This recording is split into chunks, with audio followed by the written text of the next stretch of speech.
G'day to all my friends and family, and welcome to this episode of Jim's 5am Club. I'm down here by the banks of the Parramatta River. It's late on Tuesday afternoon and I'm about to go to fellowship across the road where we have the Parramatta Greek Orthodox Church. But before I go to fellowship, I thought I'd just spend some time and go through a book summary to get the tally moving along.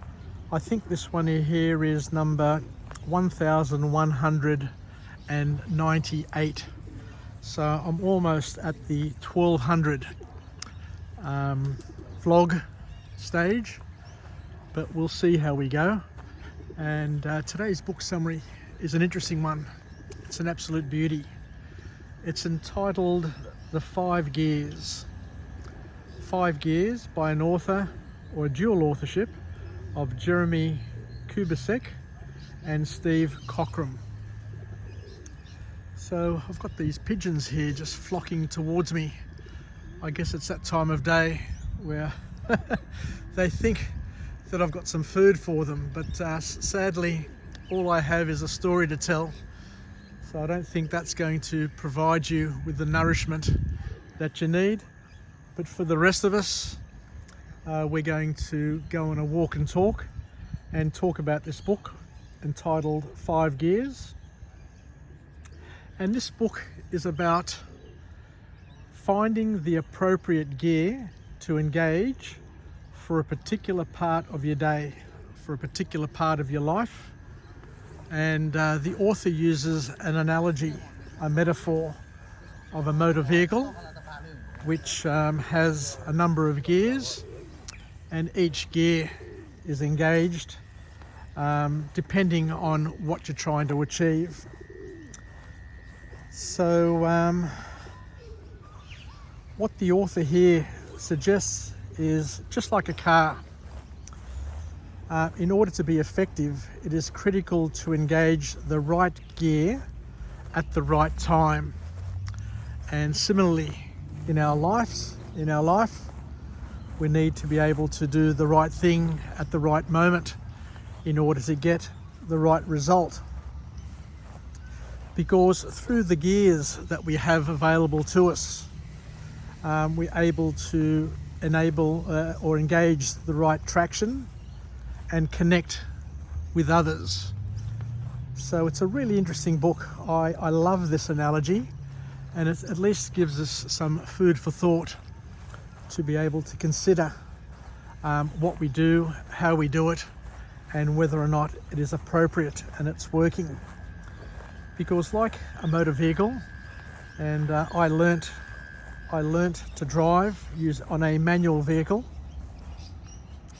And you know that if you got it in the wrong gear, or if you shift down or shift up to the wrong gear, you're going to have challenges and you're going to have problems.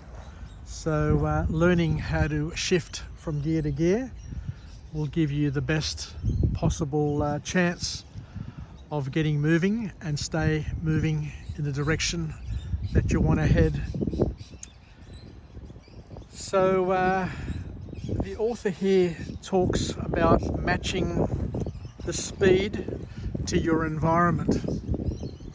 I remember when I was a young executive working for IBM back in the days where they had hard disks, and there was a disk reader, and the disk basically had to be sped up, and the disk reader had to be sped to the same sort of revolutions in order to read the disc. And if you didn't have the right speed, or you didn't have the right circulation, then you'd have a problem, and the disc would crash, or the head would crash, and you'd lose all your data. So it's all about managing the speed and being at the appropriate speed. So this book here, I guess, elaborates a little bit more in terms of what gears you need in order to do the different things in your life.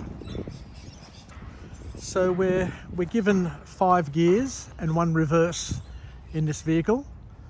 So the first gear is for individual recharge, according to the author.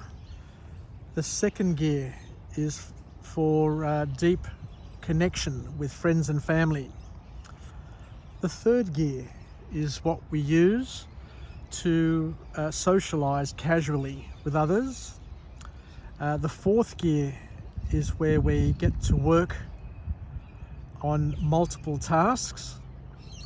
And the fifth gear is where we are in full focus on a single project or a single passion. So you've got different gears for different speeds, for different situations, according to this author. And the author then goes through and teaches us, or talks a little bit more about each of the gears and how we can use them to our benefit. So I'll just continue walking up here towards the bridge and then head across the road to Fellowship. So let's start with the fifth gear. So the fifth gear in a car is known as top gear, and it's the gear that you use when you're I guess tracking along at high speed, where you don't need a lot of torque, you don't need a lot of action, but you just continue to maintain the certain revolutions. So what the author here says is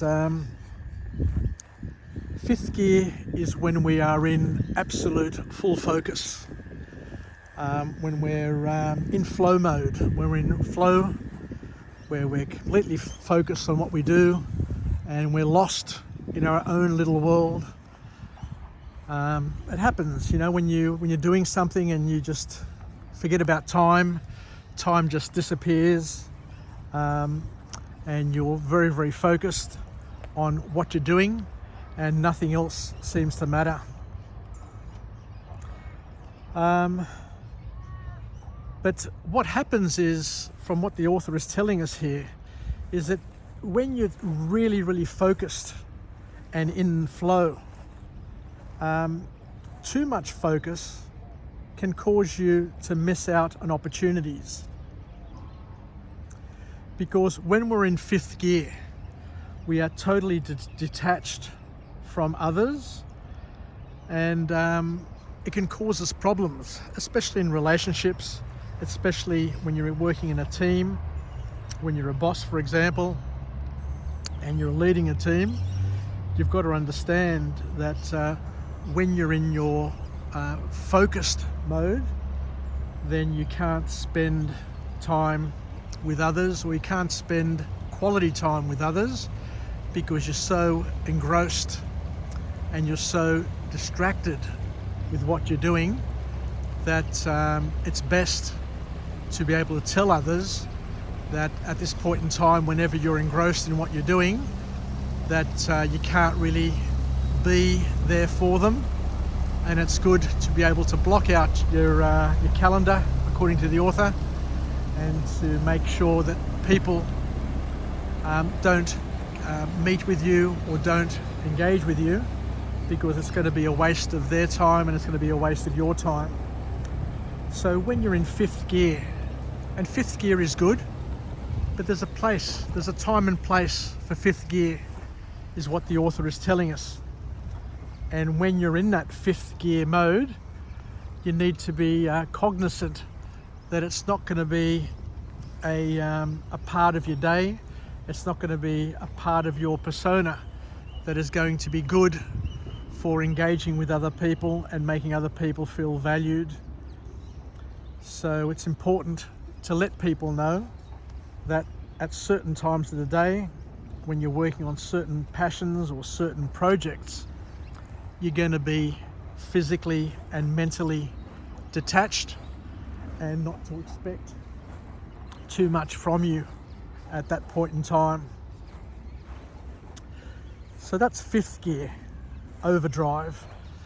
The next gear that we talk about is the fourth gear, and this is the gear where most leaders say that they operate in.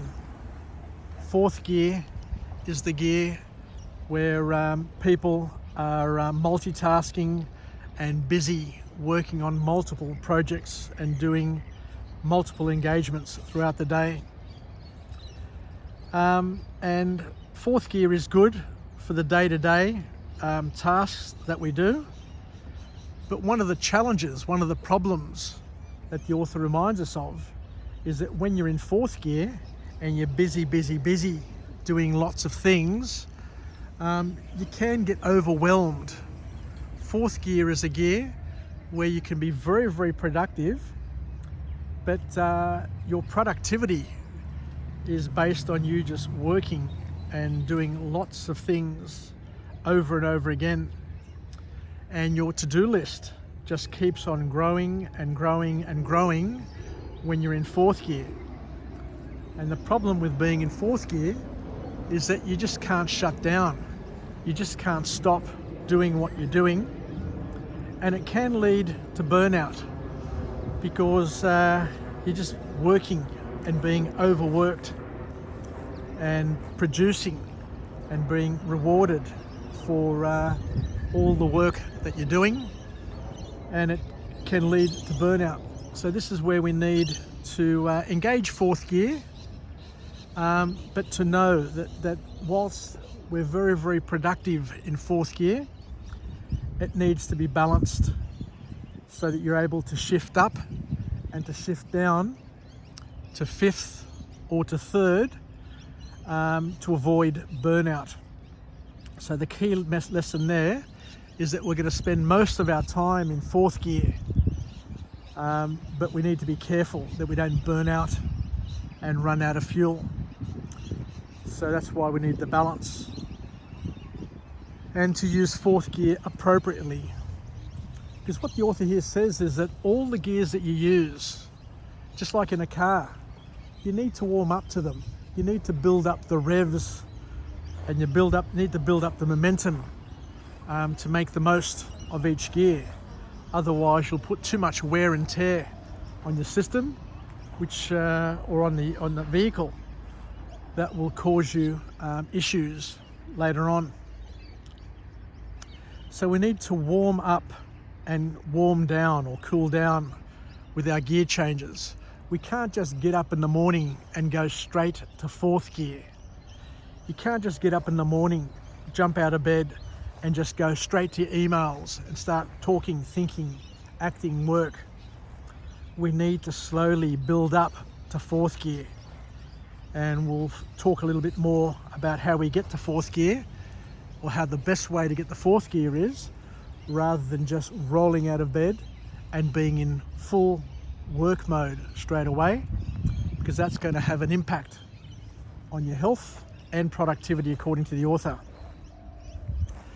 Third gear is the gear where we build relationships. It's the lunches that we have with our clients. It's the golf days. It's the lunches that we have at work with our co-workers and our peers. It's an absolute important gear to work in, because it enables us to build our relationships. It enables us to go out and relax and to be casual with our clients, our workmates, because it enables us to know them better. It enables them to know us better, and enables us all to understand how we can work together so that we can learn how to shift up to fourth gear, or shift down to fourth gear, I should say, or up. Anyway, it's one of the two, so that we can make the most of our relationships. So we need to be effective when we're shifting into fourth gear. And the way we can do that with our relationships is that we need to be curious.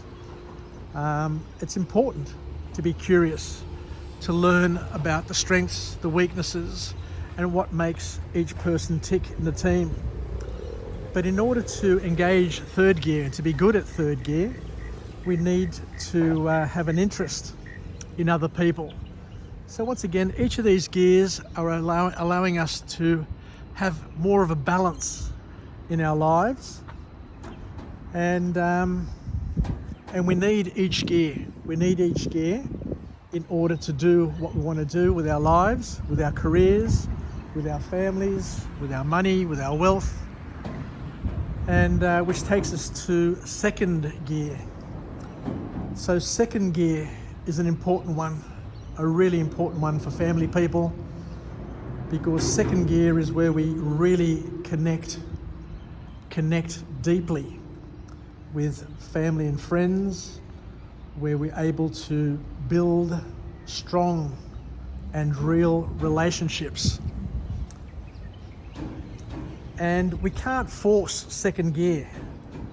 I was very, very fortunate when I was young to have learnt, as I said, driving using a manual car.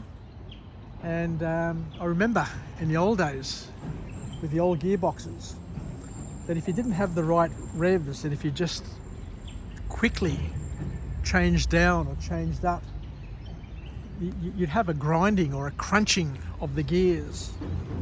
So there's a lesson, according to this author here, that we need to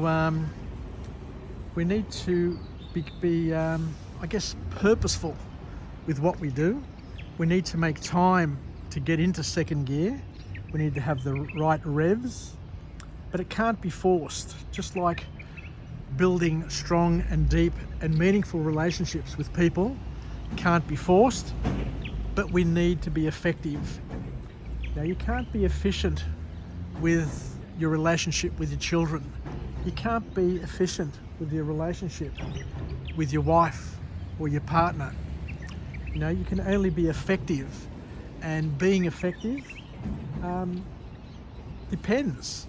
depends on what's needed, depends on the person. Sometimes you need to put a lot of effort in, other times you need to put less effort in, but you need to be there. You need to be present when you're in second gear, when you're building relationships, and when you're enhancing and maintaining those deep relationships with the people in your life that matter most.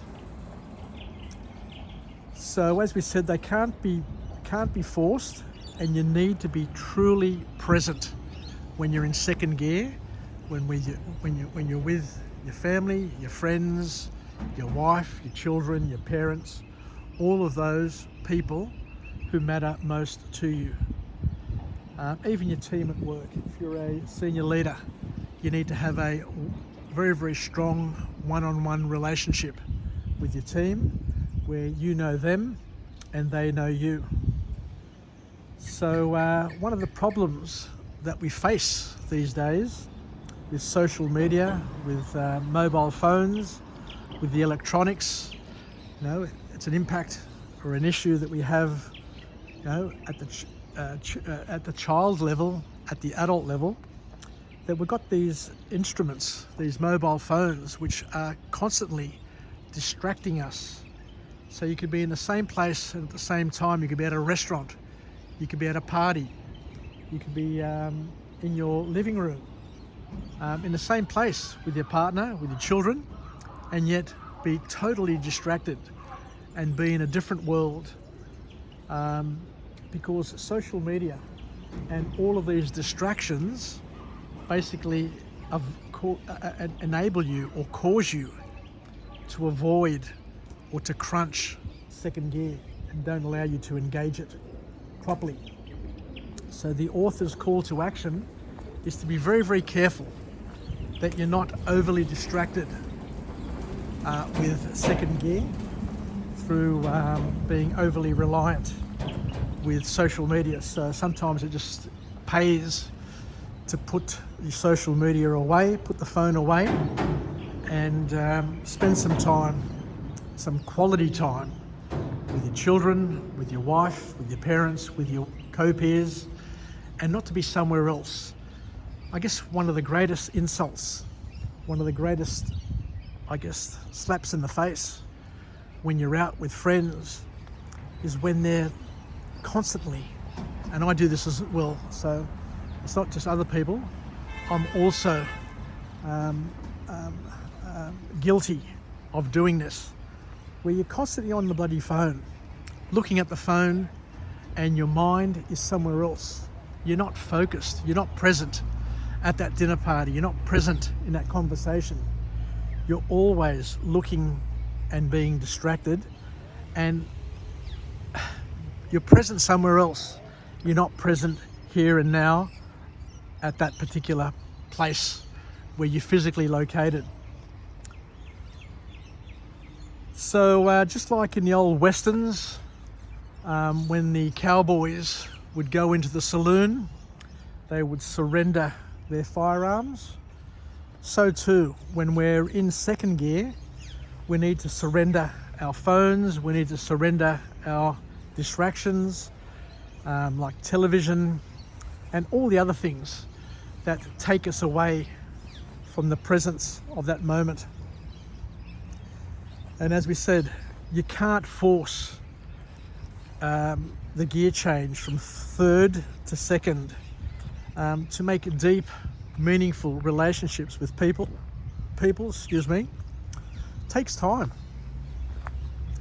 And you may never sometimes get a deep relationship with some people, because some people will not let you in. They just don't want to have a deep and meaningful relationship with you. They don't want to be your friends. So we just need to accept that and understand that. But in order to get to second gear, we need to go through third gear, and third gear means we need to spend time with people. We need to be curious. We need to learn about them. We need to try and understand them and enable them to understand us. And you can't force the change from third to second gear. You're not going to get to second gear with most people. There's only a handful of people who want to be in second gear with you, is the important lesson from this book. And the last point to come out of this wonderful, wonderful book, entitled The 5 Gears, is that the first gear, the most important gear of all, is the gear which is involved or responsible for your personal recharge. Now, just like a car, just like a mobile phone, we can't run on empty. You know, when the battery's starting to die and you need to do some important things, you know, you need to recharge. Just like you need to recharge the phone in order to make that important call, so too we, each and every one of us, need to recharge ourselves. We need to recharge ourselves physically, mentally, psychologically, spiritually, and in every way. From a health perspective, we need to invest in ourselves in order for us to be fully charged, is the key lesson. And to be fully charged will enable us to be fully present. Because if you're tired, if you're hungry, if you're not spiritually strong, there's a whole stack of things that can take you away from your present because you're distracted. So it's important to invest in your mental capacity, in your physical capacity, your energy levels, in your spiritual capacity through prayer. Just like today, I'm going to go to fellowship in the next 15 minutes and spend an hour there. No, I don't know what I'm going to learn tonight. I don't know what I'm going to contribute, but it's something that I look forward to. I look forward to it once a week, where I can sit down with people who have similar sorts of interests, and we can challenge each other, talk about things, learn something new, pass something on. So it's just a wonderful exchange. So the first gear is all about personal recharge, knowing that we can't run on empty, as we said, and it all depends. Each person is different, each child is different, each employee, work peer is different. We're all different in terms of what we need to do to recharge and be fully recharged Some are introverts. Some are extroverts. An introvert may need to spend time alone in order to recharge. An extrovert may need to spend time with people, doing things, going for a walk. Who knows? Each person is different, but the important thing is that we need to find out what works for us and what works for the people around us to help them recharge. Because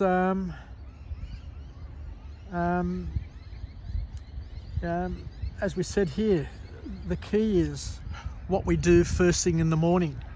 And the last thing you want to do is to fling yourself out of bed and to be looking at emails, to be looking at the stock market, to be looking at currencies or whatever it is that are going to get you from 0 to fourth gear straight away.